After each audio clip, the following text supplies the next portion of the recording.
All right, fellas, we've got to talk about Jake Paul again because today was the first press conference for his upcoming fight against Julio Cesar Chavez Jr. And while once upon a time I was somewhat supportive of Jake Paul's presence in boxing, as a novelty that brought some extra eyeballs to the sport, the longer this charade has gone on, the more it feels like he's become a stain on boxing rather than a boost. And today's press conference only reinforced that idea because we had Oscar de la Hoya standing there calling Jake's impact on boxing admirable, while only moments later, Jake was making cheap digs at Chavez Jr.'s past struggles with addiction and being plain rude to Chavez Sr., who showed him nothing but respect, which isn't what I would call admirable at all.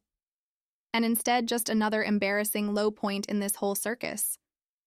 Now, this fight itself has come about in a pretty telling way because originally I figured this would be a fight they would save for later down the line, maybe when Jake actually wanted to push for a world title.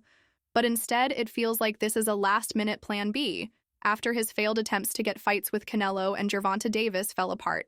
And so here we are with Jake Paul versus Chavez Jr. on a card that has clearly been designed to maximize Mexican fan support by including both Chavez and Gilberto Zurdo Ramirez and hosting it in LA. And make no mistake, Jake is not the attraction on this card. It's the Mexican fighters who will bring the fans, but in typical Jake fashion, he tried to present it as if this was some great challenge for him. A fight that will supposedly force the media to change their opinions of him. And he spoke with that same inflated sense of self-importance as if he's God's gift to the sport. But once again, it was all just empty waffle that didn't mean anything. And of course, he didn't stop at that, because he also decided to mock Chavez Jr.'s past addictions. And even had a go at Chavez Sr., despite Sr. actually being complimentary towards him, which was just a pathetic look all around. And the saddest part is that the promotion is already trying to sell the narrative that Chavez Jr. is back in his prime the exact same way they tried to present Mike Tyson as back in fighting shape for the exhibition. With Jake's brother, we've got Chavez Sr. saying he's never seen Jr. train like this before, which we've all heard countless times before.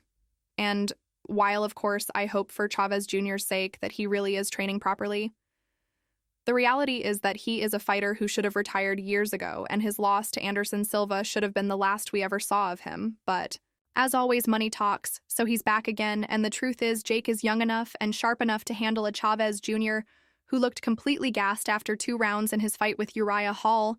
So if we strip away the famous last name and the legacy of the Chavez family and just judge him for what he is right now as a fighter, Jake Paul is leaps and bounds above him. And that means realistically Jake should come through this fight without much trouble. Though, of course, we all hope for the opposite outcome. But hope isn't the same as reality. And the reality is, Chavez Jr. doesn't have the best chance of winning this one. But what comes after is what really worries me. Because the hints dropped today about Jake's future plans could represent the lowest point of this entire saga. The less concerning option, which seems to be Plan A, is an exhibition fight against Gervonta Tank Davis, with rumors swirling that this could happen as soon as November, possibly on Netflix, after Tank's rumored rematch with Roach in August. And while this sort of fight would clearly be more of a circus than anything else, complete with fake beef at press conferences and a mediocre actual fight, it would at least be entertaining for what it is, a sideshow in the vein of Logan versus Floyd. But the truly depressing possibility is the other option, which is Jake pushing for a genuine world title shot. And at the press conference, the matchup hinted was Jake Paul versus Gilberto Zurdo Ramirez, which would explain why Zurdo is conveniently on this card. And Golden Boy, along with Jake's promotion, have already started floating posts hinting at this fight down the line. And honestly, it's a horrible thought because the boxing world has already been upset enough in the past week by the news of Manny Pacquiao being ranked 5th by the WBC after years of inactivity, which has angered fans who believe young fighters who have earned their spot should be getting those chances. So imagine the WBO or WBA ranking Jake Paul in the cruiserweight division, just to justify giving him a title shot, especially since sanctioning bodies have already openly admitted in the past that they wouldn't be opposed to him fighting for a belt, which tells you exactly how vulnerable the sport is to money over merit. And the sad part is that what Zurdo really should be doing is fighting Jai Opataya, the real boogeyman of the division, in the fight that would genuinely elevate the cruiserweight scene, but instead here we are wasting time talking about Jake Paul possibly fighting for these belts. And if by chance he does end up fighting for a world title, it would be nothing but a reflection of the sad state of the sport, where young, hungry fighters who've dedicated their whole lives are bypassed so that an internet celebrity can leapfrog straight into opportunities most pros could only dream of. And the hypocrisy is glaring, because at the press conference, Jake accused Chavez Jr. of being born with a silver spoon in his mouth and being gifted his opportunities in boxing.